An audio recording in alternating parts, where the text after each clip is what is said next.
ہادیو رہنما ہمارے علماء، ہو کبھی درپیش جو کوئی مسئلہ،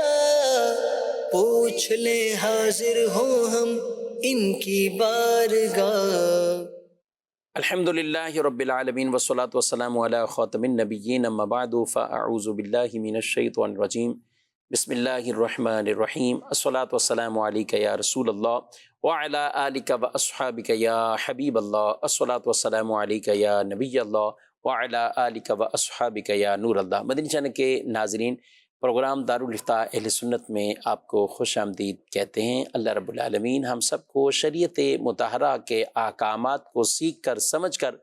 ان پر عمل پیرا ہونے کی توفیق عطا فرمائے۔ ہمارے پیارے نبی سہن نبی صلی اللہ تعالی علیہ وآلہ وسلم کا فرمان عظمت علی شان ہے، من صلی علیہ صلاۃ کتب اللہ لہ قراۃ والقراۃ مثل احد۔ فرمایا کہ جو مجھ پر ایک بار درود بھیجے، اللہ اس کے لیے ایک قرات لکھ دیتا ہے، اور یہ ایک قرات احد پہاڑ کی مثل ہے۔ سبحان اللہ، آدمی درود پڑھتا جائے، ڈھیروں ڈھیر نیکیاں اللہ اس کے نام اعمال میں لکھ دے گا۔ اللہ پاک عمل کی توفیق دے۔ صلو علی الحبیب صلی اللہ تعالی علی محمد صلی اللہ علیہ وآلہ وسلم۔ ناظرین، اس پروگرام میں آپ ہمارے ساتھ اول تاخیر شامل رہیں گے تو انشاءاللہ بہت سا علم دین سوال جواب کی صورت میں سیکھنے کو ملے گا۔ اس میں کئی ایسے سوالات بھی ہوتے ہیں کہ جو بعض اوقات ہمیں بھی زندگی میں درپیش ہوتے ہیں یا ہو رہے ہیں، لیکن کبھی ہم سوال نہیں پوچھ رہے یا اس کے بارے میں آگاہی نہیں ہے۔ اور یہ مسئلہ یاد رکھیں کہ جب درپیش ہو جائے مسئلہ، جو صورت پیش آنی ہے، تو اس کے بارے میں دینی طور پر معلومات لینا، وہ مسئلہ سیکھنا یہ ضروری ہو جاتا ہے۔ اب وہ چاہے نماز سے متعلق ہو، طہارت سے متعلق ہو، نکاح سے متعلق ہو، طلاق سے متعلق ہو، تو ہمیں اس طرح کے دینی مسائل بھی سیکھنے چاہیے۔ ہمارے پاس کچھ ویڈیو سوالات بھی ہیں، تو ہم دیکھتے ہیں اپنے ناظرین کو کہ وہ ہم سے کیا پوچھنا چاہتے ہیں۔ میرا نام عرفان ہے۔ دارالافتاء کے پروگرام میں مفتی صاحب سے میرا یہ سوال ہے، نماز کی اہمیت قرآن اور حدیث کی روشنی میں بیان فرما دیجیے۔ جی ماشاءاللہ، بہت اچھا سوال کیا انہوں نے۔ نماز کی طرف، نماز کی ترغیبات وہ باقاعدہ موجود قرآن مجید فرقان حمید میں 700 سے زائد بار کہیں کہ مختلف انداز سے نماز کے تذکرے ہیں، اور نماز نہ پڑھنے والوں کے لیے وعیدیں ہیں، نماز پڑھنے والوں کے لیے کامیابی ہی کامیابیاں ہیں، اور نماز نہ پڑھنے والوں کے لیے دنیاوی نقصانات وہ بھی اپنی جگہ، اور اس کے ساتھ ساتھ جو اخروی بڑے نقصانات ہیں کہ اللہ کے فرائض کو وہ قضا کر دیتے ہیں۔ علمان الحفیظ کیا فرماتے ہیں جمیل صاحب؟ نماز دین اسلام کا ایک اہم ترین ستون ہے، اور اس حوالے سے نبی کریم صلی اللہ تعالیٰ علیہ وآلہ وسلم نے اس کی اہمیت کو واضح فرمایا ہے کہ اگر کوئی نماز کو چھوڑ دیتا ہے، ترک کر دیتا ہے، تو گویا اس نے دین کا یہ اہم ترین ستون کو ڈھا دیا۔ اور ستونوں پر ایک کسی چیز کی عمارت کی جو بنا ہے، قیام ہے، وہ ستونوں پر ہوتا ہے، تو ایک ستون بھی اگر ہٹا دیا جائے تو عمارت کمزور پڑ جاتی ہے۔ تو نماز دین اسلام کا ایک اہم ترین ستون ہے، اس کی پابندی کرنی ہے، اس کو وقت پر ادا کرنا ہے۔ اور نماز کے فوائد ہیں، قرآن پاک میں فرمایا گیا ان الصلاۃ تنہی عن الفحشاء والمنکر، کہ نماز بے حیائی اور برے کاموں سے روکتی ہے۔ تو ہم دیکھتے ہیں کہ نماز پڑھنے والا کافی حد تک اور بہت سارے گناہوں سے بچ جاتا ہے، جن گناہوں سے عام طور پہ بے نمازی نہیں بچ پاتا۔ نمازی کو اپنے جسم کو، اپنے کپڑوں کو پاک صاف رکھنے کا ایک ذہن ہوتا ہے، کیونکہ ابھی ظہر پڑھی ہے تو عصر بھی پڑھنی ہے، اس دوران وہ اپنے آپ کو بھی پاک صاف رکھتا ہے۔ جب پاک صاف رہے گا، خیالات بھی اچھے آئیں گے۔ تو اس انداز سے بری سوچیں،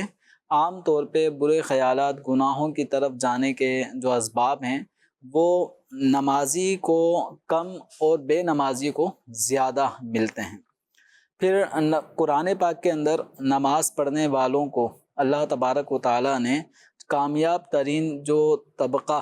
جو اللہ تعالیٰ نے جس کو کامیابی سے سرفراز فرمایا ہے، اور جن کی کامیابی کا اعلان فرما دیا ہے، کامیاب لوگوں کے جو اوصاف ذکر کیے گئے ہیں، ان میں نماز کا بھی تذکرہ موجود ہے۔ الذین هم فی صلاتہم خاشعون، کہ وہ لوگ جو اپنی نمازوں میں خشوع کرتے ہیں، یعنی عاجزی کا اظہار کرتے ہیں، نماز کو قائم رکھتے ہیں۔ والذین هم علی صلاتہم یحافظون، کہ جو نمازوں پر بھی قائم دائم رہتے ہیں، نمازوں کی بھی محافظت کرتے ہیں۔ اسی طرح جو نماز نہیں پڑھتے، تو نماز نہ پڑھنے کا جو عمل ہے یہ آدمی کو جہنم میں بھی جھونک دے گا۔ قرآن پاک میں ایک مقام پر موجود ہے کہ جہنمیوں سے پوچھا جائے گا ما سلککم فی سقر، کہ تمہیں جہنم میں کس چیز نے پہنچایا۔ یعنی سقر مقام بھی ایک جہنم۔ سقر یہ جہنم کے طبقات میں سے ایک طبقہ ہے، تو پوچھا جائے گا یہ سقر میں تمہیں کس نے پہنچایا، تو ان کا جواب یہ ہوگا لم نکو من المصلین، کہ ہم نماز نہیں پڑھا کرتے تھے۔ اسی طرح قرآن پاک کے اندر فرمایا گیا فویل للمصلین الذین هم عن صلاتہم ساہون، یہاں پر فرمایا گیا کہ خرابی ہے ان نمازیوں کے لیے کہ جو اپنی نماز سے غفلت میں پڑے ہوئے ہیں۔ قرآن پاک میں نماز کو مقررہ وقت پہ پڑھنے کا حکم دیتے ہوئے اللہ تبارک و تعالیٰ نے ارشاد فرمایا ان الصلاۃ کانت علی المؤمنین کتابا موقوتا، کہ بے شک نماز مومنین پر ایک مقررہ وقت میں فرض کی گئی ہے۔ تو اب مقررہ وقت سے اگر کوئی اس کو قضا کر کے پڑھتا ہے، وقت گزار دیتا ہے، مثلا فجر کا وقت ہو چکا ہے، آنکھ بھی کھل چکی ہے، لیکن پھر بھی آنکھیں بند کر کے پھر یہ سو رہا ہے، غفلت کا شکار ہو گیا، یہاں تک کہ فجر کا وقت ختم ہو گیا، نماز قضا ہو گئی، اب یہ بعد میں اٹھ کر ظہر کے وقت میں اب فجر کی نماز پڑھ رہا ہے۔ ایک بڑی تعداد مسلمانوں کی ایسی ہے کہ جو فجر کی نماز ظہر میں پڑھ رہی ہوتی ہیں پانچوں نمازی، پانچوں وقت کے نمازی ہیں، لیکن وہ ایک نماز فجر بالخصوص پڑھنے کا ذہن ہی نہیں بنتا کہ میں اٹھوں اور فجر کی نماز پڑھوں۔ یعنی انہوں نے اپنی روٹین ہی بنائی ہوئی کہ 4 پڑھنی اس طور پر، اس طور پہ جماعت سے پڑھنی ہے، اور فجر کے لیے الارم کی کوئی ترکیب نہیں ہوتی، الارم لگے گا 7 بجے کا کہ جب اٹھنا ہے اور آفس جانا ہے۔ اور ابھی ہم بات کریں تو اگلے جو ایام آ رہے ہیں جب فجر کی نمازیں کبھی کبھی وہ 6:40 پونے 7 تک پہنچ جاتی ہیں، مگر اس کے باوجود افسوس ہوتا ہے کہ 15 منٹ بعد اٹھ رہے ہیں، کیونکہ 7 بجے 7:15 گاڑیاں، وین، بچوں کے رکشے وہ سب چلنے شروع ہو جاتے ہیں، تو گویا کہ 15-20 منٹ بعد اٹھ رہے ہیں لیکن اس میں نہیں اٹھ رہے۔ تو ٹائم چاہے 6:45 پہ چلا جائے، 6:40 پہ رہے، 6:30 پر رہے، یا 5 بجے رہے، اور ہم پنجاب میں یا دیگر شہروں کی، ہم کراچی کی بات کر رہے ہیں، وہاں کی ہم بات کریں تو وہاں تو کئی ایسے گرمیوں کے دن آتے ہیں کہ جب 4:30 بجے بھی فجر کی نماز ہو رہی ہوتی ہے، جب ہمارے کراچی میں 5 بجے ہوتی ہے تو وہاں 4:30 بجے ہونا شروع ہو جاتی ہے۔ تو جو بھی وقت ہو اس کی اہمیت کو سمجھنا چاہیے۔ قرآن پاک میں جمیل صاحب وہ کتنی بڑی وعید ہے، فَخَلَفَ مِن بَعْدِهِمْ خَلْفٌ أَضَاعُوا الصَّلَاةَ وَاتَّبَعُوا الشَّهَوَاتِ فَسَوْفَ يَلْقَوْنَ غَيًّا۔ غی مقام جہنم کا وہ کہ جس کے لیے کہا گیا ہے کہ دوسرے ٹکڑے بھی یا جہنم کا دوسرا حصہ بھی اس سے پناہ مانگتا ہے۔ تو یہ کہا کہ ان لوگوں کے بعد، یعنی جو اچھے لوگ تھے، نیک لوگ تھے، ان کے بعد کچھ ایسے ناخلف آئے کہ انہوں نے کیا کیا، نمازوں کو ضائع کیا، یعنی نمازیں چھوڑ دی اور خواہشات میں پڑ گئے، تو وہ کیا ہیں کہ ڈالے جائیں گے، کس میں ڈالے جائیں گے، غی مقام کے اندر وہ ڈالے جائیں گے۔ مگر قرآن نے فرمایا مگر وہ کہ جو توبہ کر لے۔ سبحان اللہ، کئی جگہوں پر اللہ پاک نے جہاں جہنم کی وعیدوں کو بیان فرمایا، وہاں یہ بھی الا من تاب وآمن وعمل عملا صالحا، جیسا کہ 19ویں پارے میں یہ ارشاد فرمایا گیا ہے، مگر وہ کہ جو ایمان لے آئے، توبہ کرے، نیک عمل کرے، تو اللہ ان کی توبہ قبول فرماتا ہے، بلکہ ان کی خطاؤں کو، ان کی سیئات کو بھی اللہ حسنات میں تبدیل فرما دیتا ہے۔ تو کوشش یہی ہو نماز اپنے وقت پر پڑھنی ہے، چاہے جاب کے معاملات ہوں، دیگر کچھ ہوں، تو اس میں قطعاً سستی نہیں ہونی چاہیے۔ اور اگر کبھی بھول ہو جائے، کبھی بھول ہو جائے، کبھی رہ گئی، کبھی نیند میں رہ گئے، لیکن کبھی کبھی ایسا ہوگا نا، ہر روز کا معمول تو نہیں ہے، تو بھی اپنی عادت یہ نہ بنائے کہ بھئی اتنی رہ گئی۔ اگر کبھی ایسی ہوتی بھی ہے تو اس کی قضا کی اگر عادت ہوگی کہ میں نے اس کو ادا کرنا ہے، تو جمیل صاحب یہ بھی ایک اگر انسان کے ساتھ ایسا کبھی واقع ہو گیا، سوتا رہ گیا، کچھ اور بھی عارضے ہو گئے، تو اب اگر وہ ایک تو صحب ترتیب کے احکامات ہوتے ہیں کہ وہ جب تک یہ نہیں پڑھے تو اگلی نماز بھی نہیں پڑھے گا، اس کو بھی ادا نہیں کرے گا، بلکہ اس کی ادا بھی نہیں ہوتی سوائے چند صورتوں کے. تو اب ایسوں میں اگر بالفرض کبھی ہو گیا تو اگر یہ اپنے اوپر کہ میں نے اس کو پڑھنا ہی پڑھنا ہے، اس کو پہلے میں ادا کر لوں تاکہ آئندہ اس طرح کی سستی کی طرف ہی نہ جاؤں. ایک شخص میرے پاس صبح کے ٹائم، چونکہ ہمارے دارالتعلیم سنت کھل جاتے ہیں 10 بجے کہیں 11 بجے ان اوقات میں، تو اب ایک آدمی نے ایک مرتبہ یہ مسئلہ پوچھا، آ کے کہا، تو کہا کئی مطلب ایک طویل عرصے بعد ایسا ہوا ہے کہ رات کو بہت تھکن کہیں سے آئے تھے، شادی کے گھر میں مصروفیت تھی، نماز نہیں پڑھ سکے. اب نماز نہیں پڑھی تو وہ کہہ رہے کہ آج حالانکہ میں آتا ہوں 12 بجے اپنی شاپ پر، میں آتا ہوں 12 بجے شاپ پر، لیکن چونکہ 11 بجے کچھ منٹ پر وہ زہوہ کبریٰ کا ٹائم شروع ہو رہا ہے جو کہ مکروہ ٹائم تھا ان دنوں میں. اب کہا کہ میں قصداً آج میں 10 بجے یہاں پہنچ گیا ہوں، میں یہاں پہنچا ہوں اور میں نے وضو بنایا ہے، یہ سب کچھ، اور نماز پڑھی ہے آج کی، وہ قضا میں نے کر لی ہے، پڑھ لی. بہرحال مسئلہ تو ان کو بتا دیا، اور یہ بھی ان کو بتایا کہ اس طرح کبھی واقع ہو بھی تو یہ اپنی طرف نہ نسبت کریں کہ میرے ساتھ آج یہ ہو گیا. لیکن ان کی باتوں سے جمیل صاحب مجھے یہ ایک وہ بات لگی کہ اس کو احساس ہوا ہے، احساس جو بھی ہے نا احساس ہوا ہے. اس نے آج اپنے آپ کو 2 گھنٹے گھر سے ایک طرح کا پہلے ہے، حالانکہ وہ ظہر میں بھی پڑھ سکتا تھا، اگر یوں ہے تو ظہر میں بھی تو قضا تو ہو سکتی تھی، لیکن اس نے اپنے آپ کو ایک اس طرح کی صدا میں ڈالا ہے کہ اگر کبھی آئندہ مزید مجھے سستی نہیں ہوگی، ورنہ 10 بجے گھر سے میں اپنے آپ کو نکال کے لے آؤں گا اور نماز پڑھوں گا. تو یہ بھی عمل اچھا ہے. اس میں یہ بھی ہے کہ جیسے بعض اوقات الارم لگانے کے بعد بھی آدمی نہیں اٹھ پایا، اب اس میں کوئی بھی وجہ ہو سکتی ہے، مثلا بعض اوقات کچھ ادویات کسی بیماری کی وجہ سے آدمی استعمال کر رہا ہوتا ہے اور اس میں غنودگی بہت زیادہ ہوتی ہے، الارم بجنے کے بعد بھی وہ آدمی نہیں اٹھ پا رہا، اس کو اٹھایا بھی جا رہا ہے تب بھی نہیں اٹھ پایا. اب اس کا اپنا ذہن سوتے وقت یہ تھا کہ میں فجر میں مجھے اٹھنا ہے، جماعت سے نماز پڑھنی ہے، لیکن اب کسی بھی عارضے کی وجہ سے وہ اٹھ نہیں پایا اور اس کی نماز کا وقت ختم ہو گیا، قضا ہو گئی جس کو ہم کہیں گے. اس صورت میں آدمی کو قضا کرنے کا گناہ نہیں ملے گا، کیونکہ وہ سویا ہوا تھا، سونے کے وقت اس کا ذہن اٹھنے کا تھا اور اہتمام بھی کیا ہوا ہے. تو اب اگر اس صورت میں بھی اگر نماز قضا ہو گئی تو گناہ نہیں ہے. اس میں بھی احادیث کریمہ میں یہ حکم پھر بھی دیا گیا ہے کہ جو نماز کا وقت گزر گیا اور کوئی سوتا رہ گیا اور نماز کا وقت ختم ہو گیا تو فرمایا گیا کہ اسے چاہیے کہ جب اس کی یہ بیدار ہوا تو اب یہ فوراً نماز پڑھ لے کہ یہی وقت اس کی نماز کا وقت ہے. تو گویا حدیث مبارکہ میں ہمیں یہ ترغیب دلائی گئی ہے کہ اگر کوئی نماز کا وقت کسی نے نماز نہیں پڑھی، بعض اوقات ایسا بھی ہوتا ہے کہ مغرب کی نماز جماعت سے پڑھنے کی عادت تھی لیکن کسی وجہ سے مغرب کی نماز جماعت سے نہیں پڑھ پایا اور کام کاج میں ایسا لگا کہ ذہن میں ہی نہیں رہا کہ میں نے مغرب کی نماز نہیں پڑھی. جن کے معمولات عام طور پر ہوتے تو اس میں ان کو تو اب ایسی صورت میں بھی اگر کسی آدمی نے مغرب کی نماز نہیں پڑھی، بھول گیا کہ میں نے نہیں پڑھی، اس کو پڑھنا تھی، یاد بھی تھا لیکن بھول گیا، عشاء کا وقت شروع ہو گیا، اب جب اس کو یاد آیا کہ میں نے مغرب تو پڑھی نہیں ہے تو اسے چاہیے کہ مغرب اسی وقت پڑھ لے. یعنی احادیث کریمہ میں اگرچہ بعد میں بھی پڑھ سکتا ہے، اس کو پوری رات ہے، عشاء کی نماز سے پہلے مغرب کی نماز پڑھ لے اگر یہ صاحب ترتیب ہے، لیکن جس وقت یاد آیا، جس وقت بیدار ہوا اور وقت ختم ہو چکا ہے تو آدمی کو چاہیے ساری غفلتیں اب اتر گئیں، ختم ہو گئیں، بقیہ کام جو ضروری نہیں ہیں تو ان سب سے بالائے طاق ہو کر یہ پہلے نماز کی طرف متوجہ ہو. تو اب اس کی جو نماز سے لگاؤ ہے، رغبت ہے، یہ گویا اس کو نماز گویا اس نے وقت میں ہی پڑھی، اس کو قضا کرنے کا گناہ نہیں ملے گا. اور اس کا جو اہتمام ہے فوراً اب یہ نماز پڑھ رہا ہے، اس کا ایک طرح کا تو کفارہ یہ گویا کہ جو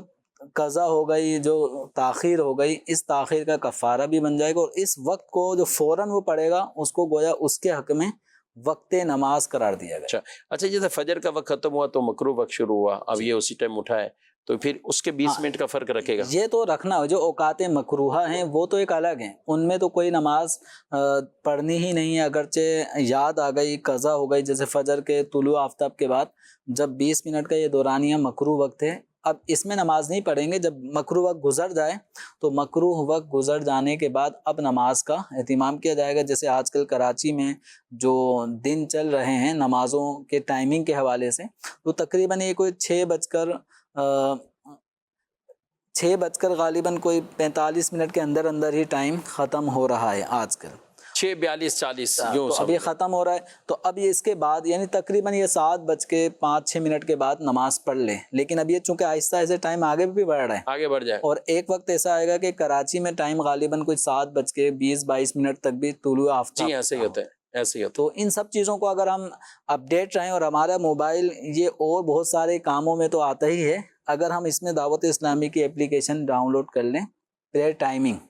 تو اس کا فائدہ یہ کہ ہم روزانہ کی بنیاد پہ وہ اپلیکیشن نوٹیفیکیشن بھی دیتی رہتی ہے، اور روزانہ ہم یوں اوقات صلات دیکھتے بھی رہیں گے، اور ایک مسلمان پر جب وقت باندھا مقررہ وقت میں نماز فرض ہے تو اب اس کی نماز وقت کے اندر اندر ہی ادا ہونی چاہیے، یہ ضروری ہے۔ تو یہ اپلیکیشن آپ کی یوں بھی مدد کر رہی ہے۔ بڑھتے ہیں کچھ مزید کالز کی طرف۔ میرا یہ سوال ہے، بلند آواز میں قرآن مجید کی تلاوت کرنا کب منع ہے؟ بلند آواز میں قرآن مجید کی تلاوت کرنا، بلند آواز میں تلاوت قرآن اس وقت کرنا منع ہے کہ قریب میں کوئی شخص سو رہا ہے، آرام کر رہا ہے، یا اپنے کوئی ایسی ذہنی دماغی کام میں مشغول ہے کہ آپ کی یہ تلاوت قرآن کرنے کی وجہ سے اس کی نیند میں خلل آ رہا ہے، وہ خاص کسی ذکر میں مشغول ہے، کوئی دماغی کام کرنے میں مصروف ہے، تو اس کے کام میں خلل آ رہا ہو تو اس وقت منع ہے۔ اور اسی طرح کوئی شخص نماز پڑھ رہا ہے اور نماز پڑھنے کی صورت میں آپ اس کے پاس بلند آواز سے تلاوت کر رہے ہیں، تو اس صورت میں بھی تلاوت بلند آواز سے کرنے کی اجازت نہیں ہے، کہ اس طرح کرنے سے اس کی نماز میں خلل واقع ہوگا، وہ رکعتیں بھول سکتا ہے، وہ سورت پڑھنا بھول سکتا ہے، تو اس کی توجہ بٹنے کا یہ سبب بنے گا۔ تلاوت قرآن فی نفسی ہی ایک اچھا عمل ہے، بلند آواز سے پڑھنا یہ بھی اچھا عمل ہے کہ اس سے آدمی کا ایک ذوق شوق برقرار توجہ رہتی ہے، لیکن ہمیں مزید اور چیزیں بھی دیکھنی ہے کہ ہمارے بلند آواز سے تلاوت کرنے کی وجہ سے کسی مسلمان کی نیند میں خلل نہ آئے، کسی کے آرام میں خلل نہ آئے، کسی کے ذکر، کسی کی نماز، جو اس کا ذاتی کوئی کام ہے اس میں خلل نہ آئے۔ اور پھر اگر کوئی بھی اس طرح کے معاملات نہیں ہیں، نہ کوئی سو رہا ہے، کوئی ہے ہی نہیں، آپ اکیلے ہیں، تو پھر آہستہ آواز کے مقابلے میں بلند آواز سے آپ تلاوت قرآن کرتے ہیں تو یہ اچھا عمل ہے، اس میں کوئی مذائقہ نہیں ہے۔ اس سے مزید تھوڑی سی میں یہ بھی توجہ دلانا چاہوں گا کہ ہماری الحمدللہ اہل سنت و جماعت کی مساجد میں عشاء کی نماز کے بعد یا کہیں مغرب کی نماز کے بعد سورہ ملک پڑھنے کا بھی معمول ہے۔ صحیح۔ اب وہ حافظ صاحب، امام صاحب یا مؤذن صاحب یا کوئی بھی حافظ صاحب تلاوت کر رہے ہوتے ہیں، اور ایک تعداد ہے جو معمول کے مطابق سنتی ہے۔ یہاں پہ بعض اوقات یہ غلطی ہو رہی ہوتی ہے کہ کسی نے کچھ فاصلے پر ہی بالکل قریب ہی کوئی شخص نماز پڑھ رہا ہوتا ہے، وہ وتر ادا کر رہا ہے یا نوافل پڑھ رہا ہے، اور حافظ صاحب نے دیکھا کہ ایک ٹائم ہو گیا، اب اس کے بعد وہ سورہ ملک شروع عام طور پہ دعائے ثانی کے فوراً بعد شروع کر دیتے۔ ابھی دعائے ثانی کے وقت بھی کچھ نہ کچھ لوگ نماز پڑھ رہے ہوتے ہیں، ٹھیک ہے، اب اس کے بعد باقاعدہ سورہ ملک شروع کر دیتے ہیں۔ اب یہ سورہ ملک کی آواز اطراف میں بیٹھے ہوئے جو لوگ ہیں، جو سننے کے لیے آ کے جمع ہو جاتے ہیں، ان کے علاوہ بھی کچھ نمازیوں کے کانوں میں وہ آواز جا رہی ہوتی ہے، بلکہ بعض لوگ تو مائک پہ پڑھ رہے ہوتے ہیں۔ مائک پر اب یہ تو جو صحن میں بھی نماز پڑھ رہا ہے اس تک بھی جاری، اس کی نماز میں بھی خلل پیدا ہوگا۔ تو بالخصوص احادیث کریمہ میں نماز پڑھنے والے کے سامنے اتنی آواز سے تلاوت سے منع کیا گیا ہے کہ جس کی وجہ سے اس کی نماز میں خلل آئے، اب چاہے آپ مائک پہ پڑھیں یا بغیر مائک پہ پڑھیں۔ تو ایسے موقع پر بہتر یہ ہے کہ جب تلاوت کرنے کا موقع ہو تو اطراف میں نمازی جب نماز سے فارغ ہو گئے تو جو سننے کے لیے بیٹھتے ہیں ان کو تھوڑا اور قریب کر لیں، صحیح، اور اپنی آواز بغیر مائک کے آپ اپنی آواز بھی اتنی ہی رکھیں کہ جو سننے آئے ہیں صرف انہی تک آپ کی آواز رہے، تو اس میں کوئی مذائقہ نہیں ہے۔ اور دعوت اسلامی کے مراکز کی طرف سے اور جو ایک دینی کام کرنے کے جو طریقہ کار ہیں ان کی ترغیب بھی یہی ہے، یعنی اس کی تعلیمات دیں۔ ہمارے اجتماعات بھی جو ہوتے ہیں تو اس میں اجتماعات میں بھی جو ہفتہ وار سنتوں پر اجتماعات ہوتے ہیں تو ابتدائی جو تلاوت ہوتی ہے وہ عام طور پر لاؤڈ سپیکر پر نہیں ہے، وہ مائک پر نہیں ہے، بلکہ وہ آہستہ تلاوت ہوتی ہے. اگر مدنی چینل پر جاری ہوتی ہے تو مدنی چینل پر آن ایئر ہو رہی ہوتی ہے، صحیح. لیکن وہاں کے اعتبار سے جب کبھی نماز میں ایسے دعائے ثانی کے بعد اجتماع شروع ہوتا ہے تو اس کا اہتمام کیا جاتا ہے. پڑھنے والے بھی خیال کریں گے کہ اگر نماز کے فوراً بعد ابتدائی صفوں میں لوگ زیادہ ہوتے ہیں تو آپ اپنی جگہ چینج کر لیں، آپ 2-4 صفحے پیچھے چلے جائیں، وہاں پہ ایک درس کی جگہ بنا لیں اور درس بھی دیں اور سورہ ملک کی تلاوت بھی ہو جائے. باقی مائک میں تو یہ بہت زیادہ احتیاط، ان کو مائک والوں کو تو اس حوالے سے احتیاط کرنی چاہیے. مائک بعد جمیل صاحب نیچے بھی اگر رکھ دیتے ہیں یا کوئی ڈائز ہوتی ہے اس پہ رکھ دیں تو بھی کچھ گزارے والی آواز ہوتی ہے، لیکن اگر اس کو ہاتھ میں پکڑا ہوا ہے یا لگایا ہوا ہے یا باقاعدہ ہے اور پھر تلاوت ہو رہی ہو تو اب یہ بہت تیز آواز. اس میں پھر یہ بلند آواز جو نا مخل ہوگی. نماز پڑھنے والے بعضوں کا تحیات پڑھنے والا بھول جائے گا کہ کہاں تک پہنچا تھا، السلام علیکہ ایھا النبی پڑھنا ہے یا السلام علینا پڑھنا ہے، پریشانی ہو جاتی ہے، صورتیں بھول جاتے ہیں لوگ. ان چیزوں کا بہرحال ہمیں ہر وقت یہ خیال رکھنا ہے، احتیاط بھی کرنی ہے. مزید سوال. مفتی صاحب کی بارگاہ میں سوال یہ ہے کہ ایک الیکٹریشین یو پی ایس صحیح کرتا ہے اور اس کے پاس کوئی یو پی ایس صحیح کروانے آتا ہے اور اس کو بتایا بھی یہ جاتا ہے کہ 1 ماہ کے اندر لے جائے ورنہ ہم ذمہ دار نہ ہوں گے، تو کوئی اگر سال گزرنے کے بعد بھی نہ لے کے جائے یو پی ایس تو اس کا کیا حکم ہے؟ کئی جگہوں پر یہ اس طرح کے سوالات آتے ہیں، جنریٹر والوں کو بھی یہی مسائل ہیں. اور اب تو پتہ چلا ہے کہ مکینک بتا رہے تھے گاڑیاں بھی چھوڑ کے چلے آتے ہیں، وہ گاڑی بھی نہیں لینے آ رہے، تو ہم پارکنگ کہاں کریں، ہم اس گاڑی کو کہاں رکھیں. اور گاڑی میں نے کہا اس کو کوئی آگے پیچھے بولے وہ ہوتی اس قابل نہیں ہے کہ اس کو کوئی چلا بھی سکے، کسی کام کے لیے دے گئے، اب وہ پڑی ہے تو بس پڑی ہے. کیا کہتے ہیں آپ؟ دیکھیں اس وقت جو سب سے بہتر طریقہ کار یہ ہے کہ اس وقت کسی آدمی تک رسائی بذریعہ فون بہت آسان ہو چکی ہے. صحیح ہے. تو جو بھی اس طرح کے افراد اپنا یو پی ایس یا اپنا کوئی الیکٹرک پنکھا صحیح کروانے کے لیے یا پانی کی موٹر یا آپ نے جیسے کار کی مثال دی، تو کوئی بھی آدمی ایسی اپنی چیز لے کر آیا جس میں کچھ اس کی سروس کرنی تھی، اس کو صحیح اور ریپیئر کرنا تھا، تو اس مالک کا فون نمبر لے لیا جائے، 1 سے زائد نمبر لے لیے جائیں. تو اس کا فائدہ یہ ہوتا ہے کہ آپ نے ایک چیز تیار کر دی ہے، تیار کرنے کے بعد آپ کی جو مزدوری تھی وہ مزدوری بھی سمجھیں آپ نے 200-250 یا 2-3 ہزار روپے آپ کی جو مزدوری بنتی تھی وہ بھی ابھی اسی چیز میں لگی ہوئی ہے. اب جب مالک آئے گا تو مالک کے آنے کے بعد ہی آپ کو یہ مزدوری بھی ملے گی، اور اس چیز کو جو آپ کی زیر نگرانی وہ چھوڑ کر گیا، یہ نگرانی کی ذمہ داری بھی ختم ہو جائے گی. تو اس کا آسان طریقہ یہی ہے کہ جو بھی شخص اپنی چیز ریپیئرنگ کے لیے آپ کے پاس آتا ہے تو آپ اس کا فون نمبر 1 سے زائد نمبر لے لیں، کیونکہ اب تقریباً ہر آدمی کے نام پر اصول قانون کے مطابق 5 سمیں تو عام طور پہ وہ کر سکتا ہے، تو 1 سے زائد لے لیں. پتہ چلا بعضوں کا 1 سم نکالتا ہے دوسری لگا لیتا ہے تو پھر آزمائش ہو، تو 1 سے زائد لے لیں. اچھا اس میں یہ بھی ہو سکتا ہے کہ آپ بالکل اننون آدمی ہیں تو اس کا ایڈریس وغیرہ بھی لے لیں، تاکہ ایک آسانی ہو کہ چیز تیار ہونے کے بعد اب یہ آپ کی مزدوری بھی اس میں پھنسی ہوئی ہے اور آپ بار بار اس کو باہر نکالتے ہیں پھر اندر لے کے آتے ہیں. عام طور پہ یہ واشنگ مشین اور اس طرح کی چیزیں جو بنانے کے لیے دے جاتے ہیں، اب اس بیچارے کو اپنی دکان میں سے جگہ نہیں ہوتی ہے، باہر روزانہ باہر نکالتا ہے پھر اندر کرتا ہے، یہ واشنگ مشین جانے کا نام نہیں لے رہی. تو اس طرح بہت سارے آئٹم لوگ بھول جاتے ہیں، تو فون نمبر کے ذریعے ان کو یاد دہانی کراتے رہیں، اور اگر وہ نہیں آ رہے تو آپ ان کے گھر پہ یہ سامان لے کے پہنچ جائیں، یہ مزید خدمت کر کے آپ ٹینشن فری ہو جائیں. تو ان چیزوں کو آگے ہم خود سے بیچ نہیں سکتے. ذہن میں آتا نا کہ 1 مہینہ تو گزر گیا، ہم نے تو کہا تھا 1 مہینے کے بعد ہماری کوئی ذمہ داری نہیں ہے. تو یہ ذمہ داری اس جملے کے کہنے کے باوجود بھی آپ کی ذمہ داری ہے کہ اس چیز کی حفاظت کریں. اب یہ جو بلا وجہ کا ایک آزار ہے، تکلیف ہے کہ ٹائم پورا ہونے کے بعد بھی وہ بندہ نہیں آ رہا، تو پھر کسی نہ کسی ذریعے سے آدمی اس تک پہنچ سکتا ہے اور اس کو اس کی چیز حوالے کر سکتا ہے. کچھ ایسے میں سے وہ بھی شامل کرتے ہیں، کہتے ہیں کہ مفتی صاحب ایک اسائنمنٹ کے حوالے سے ایپ ہے جو روز لکھ کر تصویر سینڈ کرنے پر 500 روپے اکاؤنٹ میں آ جاتے ہیں، 3 افراد کو اور ایڈ کروانا پڑتا ہے. کیا یہ اسائنمنٹ کا کام اسلامی بہنیں بھی کر سکتی ہیں؟ ارننگ کا بھی ایک یہ ذریعہ ہے، کیا کہتے ہیں؟ جی مزید سوال.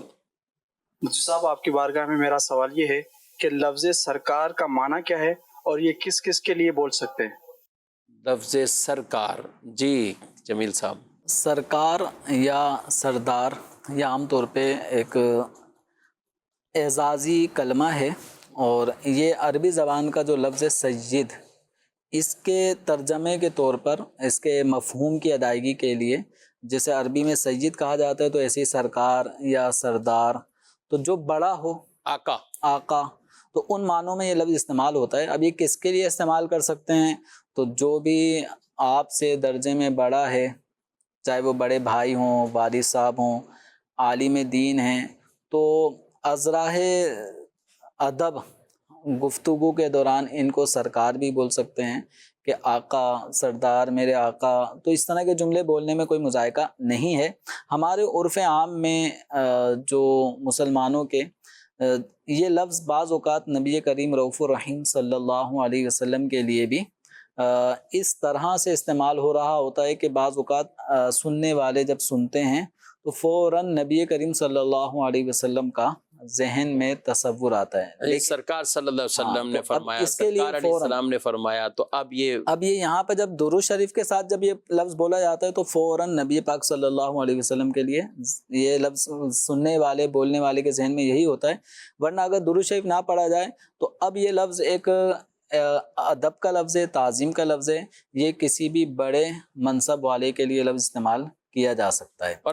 اور ویسے بھی اگر بیان کے یا تکلم کے گفتگو کے درمیان اگر حدیث کی گفتگو چل رہی ہے، اس پر میں ہے، تو اب ٹھیک ہے،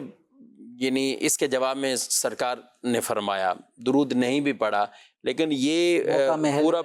سیاق و سباق بتا رہا ہے کہ یہ نبی کریم علیہ السلام کی ذات کے لیے یہ، یا جیسے آپ صلی اللہ علیہ وسلم نے فرمایا یا آپ جناب نے یہ فرمایا، تو اب یہ یہاں پر خاصی یعنی نبی کریم علیہ الصلوۃ والسلام کے لیے اس گفتگو میں تو نارمل، ورنہ یعنی اس میں کسی اور میں بھی آپ یہ کہنا چاہ رہے ہیں کہ استعمال ہو سکتا ہے، یعنی یہ لفظ ایسا نہیں ہے کہ نبی کریم صلی اللہ علیہ وسلم کے لیے ہی خاص اردو زبان میں استعمال ہوتا ہے، تو اس کا ایک اعزاز والا جملہ کلمہ ہے، تعظیم والا کلمہ ہے، تو کسی بھی منصب پر جو شخص ہو اس منصب والے شخص کے لیے لفظ سرکار کا استعمال کیا جا سکتا ہے، اور لفظ سرکار یہ گورنمنٹ کے معنوں میں بھی اردو زبان میں یہ یوز کیا جا رہا ہوتا ہے۔ جی مزید سوال۔ کسی نہ کسی چیز میں کوئی چیز بھیج رہا ہے یا لے رہا ہے، قسم ہے یہ اتنی کی چیز ہے، یہ قسم ہے یہ اتنی چیز ہے، ہر بات پہ قسم اٹھاتے ہیں، اس بارے میں کچھ بتا دیں۔ قسم کے حوالے سے بہت مشکل سوال آپ نے، میں شروع میں تو پریشان ہوا کہ سوال ابھی نہیں آ رہا، تو جب بھی آپ ناظرین کرام سوال کریں تو تھوڑا سا تسلی سے اور آہستہ، موبائل کو بھی کسی ایسی جگہ بھی جب آپ وائس کر رہے ہوں تو ارد گرد شور بھی نہ ہو، تو ہم بھی جہاں بیٹھ کے یہ پروگرام کر رہے ہوتے ہیں نا، تو ہمارے بھی ارد گرد اگر ہم تھوڑا سا باہر نکلیں گے تو پھر شور شرابہ سب چیزیں آئیں گی، لیکن آپ کو یہ آوازیں نہیں آ رہی، اس کی وجہ ہے کہ ایک اسٹوڈیو میں ایک خاص جگہ پر مقصد یہی ہے کہ جو ہم کہنا چاہ رہے ہیں وہ درست طریقے سے لوگوں تک پہنچ جائے، تو آپ کی بھی آواز جب ہم آن ایئر کرتے ہیں تو ظاہر ہے لاکھوں لوگ سنتے ہیں، تو انہیں بھی تشویش نہ ہو، جب بھی سوال ریکارڈ کریں تو واضح الفاظ ہوں اور درست آہستہ آہستہ بول کر آپ وہ مسئلہ ریکارڈ کرایا کریں تاکہ لوگوں کو آرام سے وہ سمجھ میں بھی آ جائیں۔ بہرحال ان کی گفتگو سے آخر مجھے جو سمجھ آئے کہ بات بات پر قسم اٹھانا، لینا دینا، کچھ بھی قسم قسم قسم، تو کیا کہتے ہیں؟ بات بات پر ہر بات پہ اپنے طور پہ ہر جملے کے ساتھ جو قسم قسم کھاتے ہیں، خدا کی قسم، اللہ پاک کی قسم، قسم سے میں بالکل سچ کہہ رہا ہوں، تو اس طرح کے جو کلام کرنے والے لوگ ہوتے ہیں اکثر ان کا تاثر دوسرے لوگوں پر منفی ہی پڑ رہا ہوتا ہے۔ تو یعنی ایک ہمارے عرف میں ایک بات یہ ہو گئی کہ جھوٹا آدمی قسمیں زیادہ کھاتا ہے، یہ لوگوں کا ایک ذہن بن چکا ہے، تو آپ اگرچہ سچ کہہ رہے ہیں لیکن اپنی بات کی سچائی کے لیے بلا ضرورت آپ کو قسم نہیں کھانی چاہیے، حتی الامکان قسم کھانے سے آدمی کو اجتناب کرنا چاہیے۔ اکثر جو لوگوں میں جو مشہور ہے اور جو مشاہدہ بھی ہوگا، جو مدنی چینل کے ناظرین ہیں ان کا بھی ہوگا کہ اکثر قسم کھانے والے جو نا وہ جھوٹی قسم بھی کھا رہے ہوتے ہیں، اور اپنا مال کسی طرح بک جائے، یہ بالکل نمبر 1 آئٹم ہے، فرسٹ کاپی ہے یا جینین چیز ہے، اس میں یہ بالکل بھی استعمال نہیں ہوئی، سب سے پہلا استعمال آپ ہی اس کا کریں گے، اس طرح کی باتیں خریدار کو مطلب اس چیز میں رغبت دلانے کے لیے یہ قسمیں کھا رہے ہوتے ہیں، حالانکہ بہت سارے مواقع پر یہ خلاف واقع بات کر رہے ہوتے ہیں۔ اس طرح کی صورتوں میں اگر جھوٹی قسم کھائی جائے گی تو حدیث مبارکہ میں جھوٹی قسموں کا جو نتیجہ بیان کیا گیا ہے کہ اس سے مال تو بک جاتا ہے لیکن یہ برکت کو مٹا دیتی ہے۔ تو ایک تو یہ کہ جس مقصد کے لیے آپ نے کاروبار کر رہے ہوتے ہیں، آپ پورے اپنے 10 12 گھنٹے آپ کاروبار کے مقام پہ موجود ہیں، کمانے کے لیے نکلے نا، کہ آپ نے جو مال خریدا ہے وہ نفع کے ساتھ بکے، تو یہ آپ کی ساری محنت، یہ آپ کی کوششیں اسی لیے ہیں۔ تو اگر جھوٹی قسمیں کھا کے اگر بیچیں گے تو اس کا نتیجہ یہ نکلے گا مال تو بک جائے گا لیکن جو مقصد تھا آپ کا کاروبار کرنے کا وہ مقصد فوت ہو جائے گا۔ اور جھوٹی قسمیں کھانے والے بہت آگے نکلنے کی سوچ رہے ہوتے ہیں لیکن وہ آگے نکل نہیں پاتے۔ ایک تو ان کی جھوٹی قسمیں کھانے کی وجہ سے نتیجہ یہ ہوتا ہے کہ جو گاہک ایک دفعہ پھنسا پھر نہیں آئے گا، دوبارہ اس نے اس دکان کا راستہ نہیں دیکھنا، بلکہ اپنے جان پہچان والوں کو بھی منع یہ کر۔ بتائیں گے یار اس کی چکنی چپڑی باتوں اور قسموں میں مت آنا، یہ جھوٹا آدمی ہے، ایک نمبر کا جھوٹا آدمی، اس نے مجھے فلاں چیز پکڑا دی، وہ ایسی تھی یہ ویسی تھی۔ تو ایک تو وہ آدمی گیا اور اس کے متعلقین بھی آپ سے خرید و فروخت نہیں کریں گے۔ ایک تو یہ گویا کاروبار بند کرنا اور گاہکوں کا دروازہ بند کرنے والی بات ہے۔ تو قسم حد سے حتی الامکان بچیں۔ ہاں اگر ضرورت پڑ جائے تو پھر بلا شبہ جائز بات پر، حق بات پر ضرورت ہو تو قسم کھانے میں کوئی مذائقہ نہیں ہے۔ بلکہ علماء کرام نے یہاں تک بھی منع کیا ہے کہ یعنی چھوٹی قسم آپ نے جو کہا وہ تو ناجائز گناہ والے کام ہے، سچی قسم کی بھی کثرت سے بچا جائے، کثرت سے یعنی اتنی کہ سچی قسمیں بھی کھانی ہے تو بار بار کھائیں گے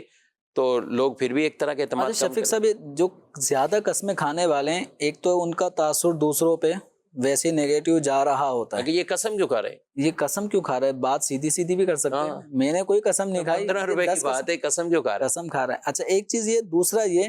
کہ یہ آدمی اپنے گمان میں بھی یہ اتنا وہمی ہو چکا ہوتا ہے کہ میری بات پر اس آدمی کو یقین نہیں آئے گا، تو یہ جو اس کو احساس کمتری ہے کہ جب تک میں قسم نہیں کھاؤں گا اس کو میری بات پہ یقین نہیں آئے گا، تو یہ چیز بھی ایک منفی صفت ہے جو آدمی کو اپنے اندر سے بے اعتماد کر رہی ہوتی ہے۔ ایک تو لوگوں کا اعتماد اٹھ رہا ہوتا ہے، خود اس کو بھی لگ رہا ہوتا ہے کہ لوگ میری بات پہ اعتماد نہیں کر رہے، قسم کھاؤں گا تو اعتماد کریں گے، تو اس لیے کثرت سے جائز قسم بھی کھانے سے آدمی کو بچنا ہی چاہیے۔ جی مزید کچھ SMS بھی لیتے ہیں۔ یہ کہتے ہیں کہ سرخ رنگ کا لباس پہننا یہ کیسا ہے؟ انہوں نے مزید اس میں ڈیٹیل نہیں بیان کی کہ لیڈیز کے لیے یا جینٹس کے لیے۔ تو لیڈیز کے لیے تو عام طور پہ کوئی اس کو پوچھتا بھی نہیں شاید، کہ عام عورتوں کے جو اس طرح کے کلر ہوتے ہیں، شوق کلر ہوتے ہیں تو پہن رہی ہوتی ہیں۔ مردوں کے لیے چلیں آپ اس کی وہ کر دیں کہ مرد سرخ رنگ کے کپڑے پہنے، اس کا کیا حکم؟ مردوں کے لیے جو لباس کے کلرز ہیں تو ان کلرز میں ایسے کلرز کا انتخاب نہیں کرنا چاہیے پہننے کے لیے کہ جو کلر عورتوں کے لیے معروف ہوں، اور وہ انداز، وہ لباس، وہ کلرز عورتیں ہی استعمال کرتی ہوں۔ تو ریڈ کلر میں جو شوخ سا جو کلر ہوتا ہے، جو بہت زیادہ کھلا ہوا جو ریڈ کلر ہوتا ہے، وہ عام طور پہ عورتوں ہی کا پسندیدہ ایک کلر ہے، اور عورتیں ہی زیادہ اس کلر کے لباس پہن رہی ہوتی ہیں۔ عام طور پہ شادی بیاہ کی تقاریب میں بھی وہ لباس دلہنوں وغیرہ کے لباس میں شامل ہوتا ہے۔ تو مرد حضرات کو ایسا شوخ کلر جو ریڈ کلر ہے وہ استعمال نہیں کرنا چاہیے کہ اس کلر میں عورتوں والے کلر کی ایک مشابہت پائی جا رہی ہوتی ہے۔ البتہ اگر ریڈ کلر، یعنی ریڈ کلر کے بھی مختلف آپ سمجھنے کی کیٹیگری بنتی ہے، ڈارک کلر تو لائٹ کلر، اور ایسے کلر جو شوخ نہ ہوں، وہ دبے ہوئے گہرے قسم کے جو کلر ہوتے ہیں جو مائل با سیاہ ہو رہے ہوتے ہیں، تو یہ کلر جو اگرچہ ریڈ کی کیٹیگری میں آئیں گے لیکن یہ شوخ کلر نہیں ہے، تو یہ مردانہ کلرز کے اندر شامل ہوتا ہے۔ تو اس طرح کے آدمی لباس ریڈ کلر کے پہن سکتا ہے۔ جی مزید سوال۔ بندہ نماز پڑھ رہا ہے تو اس کو یہ پتہ نہیں چلتا ہے کہ ہم چوتھے رکعت میں یا تیسرے رکعت میں، وہ اس میں کنفیوز ہے، فیصلہ نہیں کر پا رہا ہے کہ چوتھا ہے یا تیسرا ہے، تو اس میں کیا کرنا چاہیے؟ چوتھی رکعت ہے یا تیسری، کیا کہیں؟ ہاں، تو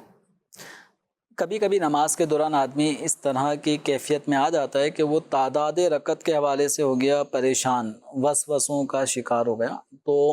اگر یہ پہلی مرتبہ کا زندگی میں ایسا پہلی دفعہ ہی ہوا ہے تو پھر آدمی کو چاہیے کہ سلام پھیر دے، السلام علیکم ورحمۃ اللہ، اور اس نماز کو بھی نئے سرے سے پڑھے، یعنی توڑ دے، یعنی سلام پھیر کے نماز سے نکل جائے اور نئے سرے سے اس نماز کو ادا کرے. لیکن عمومی طور پہ زندگی میں پہلی دفعہ ایسا کسی آدمی کو واقعہ ہوا ہو، یہ تھوڑا سا مشکل ہے. کبھی ایسا ہوتا ہے کہ آدمی اس قدر زیادہ نماز کے اندر اس کو خیالات آتے ہیں کہ وہ شش و پنج کا شکار ہوتا ہے، تیسری ہے، چوتھی، اور ہر نماز میں ہر دوسرے چوتھے دن اس کے ساتھ یہی پرابلم چل رہی ہوتی ہے. تو اب یہ اس آدمی کو دیکھنا ہے کہ اگر کسی بھی ایک جانب کبھی گمان نہیں ہو رہا، ظن غالب جس کو کہا جاتا ہے، کہ تیسری رکعت کا کبھی گمان ہے کہ ہاں تیسری ہی چل رہی ہے، تو اب اس کو تیسری ہی سمجھ کے پڑھے، یا چوتھی کا گمان غالب ہو رہا ہے تو اس کو چوتھی سمجھ کے پڑھے. ایسی کیفیت کسی کی تو ہوتی ہے کہ غالب گمان ایک جانب ہوا اور اس کو یاد آ گیا کہ میں نے پہلی رکعت میں یہ صورت پڑھی، دوسرے میں یہ، اب یہ تیسری ہی چل رہی ہے. اگر کبھی ایسا ہوا کہ کوئی بھی جہت غالب نہیں ہو رہی، نہ تیسری نہ چوتھی، تو اب اس کے یہ ہوا شک والا معاملہ. تو ایسی شک والی صورت میں بکثرت ایسا جب کسی کے ساتھ ہو رہا ہو تو اس کو چاہیے کہ کم والی تعداد کو اس وقت فائنل کر لے اپنے لیے. 3 اور 4 میں شک ہو رہا ہے تو یہ سمجھے یہ میں تیسری پڑھ رہا ہوں. ٹھیک ہے. لیکن اس رکعت کے اندر چوتھی کا بھی چونکہ احتمال ہے، جبھی تو شک پیدا ہوا تھا، تو اس کو چاہیے کہ تیسری رکعت جو فرض کر کے جو 2 سجدے کرے گا یہ کھڑا نہ ہو، صحیح، بلکہ یہ بیٹھ جائے، کیونکہ اس رکعت کے چوتھی رکعت ہونے کا بھی ایک گمان تو اس کے دل میں آ رہا ہے نا، شک آ رہا ہے. تو یہ چوتھی رکعت پہ بیٹھنا یہ قاعدہ اخیرہ فرض ہوتا ہے. اب یہ بیٹھے گا، 2 سجدے کرنے کے بعد التحیات پڑھے گا اور اس کے بعد پھر یہ کھڑا ہو جائے. کھڑا ہونے کے بعد سورہ فاتحہ پڑھے اور سورت بھی ملا لیں. اب اس کے بعد پھر یہ اس رکعت کو مکمل کریں. یہ رکعت جو اس نے پڑھی یہ چوتھی بھی ہو سکتی ہے، پانچویں بھی ہو سکتی ہے. تو پانچویں اگر ہوگی تو وہ نفل ہوگی، تو نفل میں سورت بھی ملاتے ہیں سورہ فاتحہ کے بعد، تو اس لیے سورت بھی ملائے گا. اب یہ آخری رکعت کے یعنی اب جو اس کے گمان میں چوتھی تھی، یہ اس میں 2 سجدے کرنے کے بعد التحیات میں بیٹھے. التحیات میں بیٹھنے کے بعد التحیات عبدہ ورسولہ تک پڑھا. اب یہ سجدہ سہو کرے، سلام پھیرے اور 2 سجدے کرے. پھر نماز کو جو اس طرح اختتام کی طرف لے کے جاتے ہیں، درود شریف وغیرہ پڑھ کے وہ نماز کمپلیٹ کر لے. سجدہ سہو یہاں پہ اس لیے کروایا جا رہا ہے کہ اگر اس کی یہ چوتھی ہی رکعت تھی تو یہ تیسری کے بعد بیٹھا ہے، صحیح، وہ بیٹھنا ایک قاعدہ اضافی ہو گیا. تو ایک واجب اگر ڈبل ہو جاتا ہے تو سجدہ سہو کرنا ہوتا ہے. تو یہ سجدہ سہو اس لیے بھی کفایت کرے گا. اچھا، ایسا اگر ہوا کہ یہ چوتھی رکعت تھی وہ اور یہ 5ویں رکعت ہے، حقیقت میں یہ 5ویں رکعت تھی، تو اب کیا ہوا کہ چوتھی رکعت کے قاعدے میں جو تاخیر ہوئی، سلام پھیرنا اسی رکعت میں واجب تھا. اب اس نے جو سلام پھیرا ہے 5ویں رکعت میں آ کے پھیرا ہے تو سلام پھیرنے کے عمل میں تاخیر ہو گئی، تو سجدہ سہو اس بنا پہ بھی کفایت کرے گا. یعنی اب گویا یہ ہوا سجدہ سہو کرے. اب 3 رکعت تھی تو ایک قاعدے کا اضافہ ہوا، سجدہ سہو اس کو کافی ہوا. اور اگر یہ 4 رکعت ہو چکی تھی، یہ 5ویں اس نے پڑھی ہے، تو یہ اضافی رکعت کی وجہ سے سلام میں تاخیر ہوئی، اس کی بنا پہ بھی سجدہ سہو کفایت کرے گا. تو ایسے آدمی کو سجدہ سہو بھی آخر میں لازمی کرنا ہے. یعنی یہ مسائل سیکھ لے، کیونکہ یہ آسان یوں بھی نہیں ہے، اور پھر اس کی ترتیب کو یاد رکھنا، پھر اس انداز سے پورے ایک رکعت مزید ملا کے اور ہر رکعت پہ بیٹھنا بھی جو ہے اس کو یہ گمان کرنا کہ تیسری بھی ہو سکتی ہے اور چوتھی بھی ہو سکتی ہے، اور اس کے مطابق اعمال پورے وہ کرتے رہنا، تو یہ قدرے آسان نہیں ہے، تھوڑا مشکل کام ہے. تو اس کا آسان طریقہ یہی ہے کہ پہلے سے ہی توجہ سے پڑھیں نماز میں اس طرح کے گمان نہ ہونے دیں. صورتیں ایسی یاد رکھ لیں کہ آپ کو نماز کی رکعتیں پتہ چل جائیں کہ میری نماز کی کتنی رکعتیں ہوئیں. اور ویسے بھی اگر توجہ رکھیں گے نا، سب سے بیسک وہی چیز ہے، بالکل نماز کو فوکس کر کے پڑھیں گے تو یہ حتی الامکان یہ آپ کے اندر اگر مسئلہ ہے تو یہ ختم ہو جائے گا. کیونکہ شیطان نماز نہیں پڑھنے دے گا، وہ دوسری باتیں یاد دلائے گا. اور جو بندہ نماز کے شک اور وسوسوں میں پڑ جائے اس کے ساتھ پہ شیطان اور کھیلتا ہے تاکہ اس کو عبادت سے دور لے کر جائے. تو ان چیزوں کا ہمیں خود بھی خیال رکھنا چاہیے. ایک صورت اور بھی معاون ثابت ہو سکتی ہے، وہ یہ کہ جو صورتیں ہمیں اچھی طرح یاد ہیں نا، جی صرف انہی کو نہ پڑھیں. الگ الگ. بعض صورتوں کو ہم نے فکس کیا ہوا ہے کہ اب سورہ اخلاص ہی پڑھے گا تو پھر بھولے گا بار بار ہر رکعت تو میں. اس کو چاہیے کہ اما پارے میں بہت ساری آیتیں ایسی ہیں جو اس کو یاد ہوں گی، تو یہ بدل بدل کے اگر رکعتیں پڑھے گا نا تو اس کو یاد آئے گا کہ میں نے یہ صورت پہلی میں پڑھی تھی، یہ دوسری، اب یہ تیسری ہی رکعت چل رہی، تو اس طرح بھی انشاءاللہ وسوسوں کی کاٹ ہو جائے گی. جی ناظرین کرام، آپ نے پروگرام ملاحظہ کیا ہے، ہمارے پروگرام کا وقت اپنے اختتام کو پہنچا ہے. اللہ پاک ہم سب کو عمل صالح کرنے کی توفیق عطا فرمائے اور علم دین سیکھ کر اس پر عمل کی سعادت عطا فرمائے. آمین بجاہ النبی الامین صلی اللہ علیہ وسلم. ہادی و رہنما ہمارے علماء، ہو کبھی درپیش جو کوئی مسئلہ، پوچھ لیں حاضر ہو ہم ان کی بارگاہ.